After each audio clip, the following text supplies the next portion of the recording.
Është zhvilluar në Korçë ceremonia e prezantimit të prefektes së re të qarkut Florinda Zegullaj, e cila zvendëson në këtë detyrë Nertil Ljolen.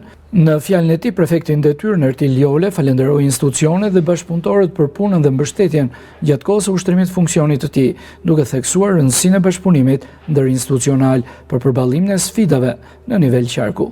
Fillimisht dua të shpreh një falënderim të posaçëm edhe një mirënjohje të madhe për kryeministin e vendit zotin Edi Rama që më ka besuar ushtrimin e kësaj detyre për 4 vite.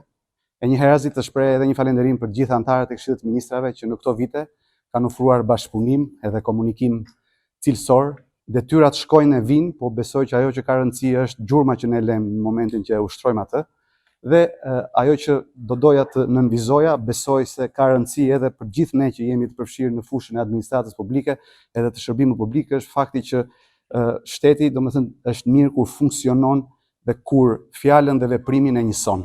Edhe në këtë kuptim do doja t'i lija stafetën dhe detyrën pasardhëses, me bindjen se institucionet janë gjithmonë më të forta se individët. Më pas, prefektja Florinda Zegullaj shprehu angazhimin e saj për të ushtruar detyrën me përgjegjësi, transparencë dhe bashkëpunim të ngushtë me gjitha institucionet vendore dhe qendrore në shërbim të qytetarëve të qarkut të Korçës.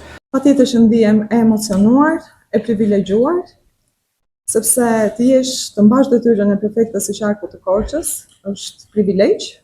Qarku i Korçës është një ndër qarqet me kontribute të çmuara në historinë e Shqipërisë. Sot gjithashtu gjendemi në një fazë shumë të rëndësishme, kemi parë një sfidë historike, integrimin e Shqipërisë në Bashkimin Evropian brenda vitit 2030. Kjo është një rrugë e gjatë, e vështirë, kërkon një bashkëpunim shumë të fortë nga të gjithë aktorët, pa dallim. Dhe marrja e kësaj detyre në këtë kuadër historik, patjetër që më mbush me përgjegjësi publike, po me motivim gjithashtu dhe me përkushtim për të bërë më të mirën për qarkun e Korçës.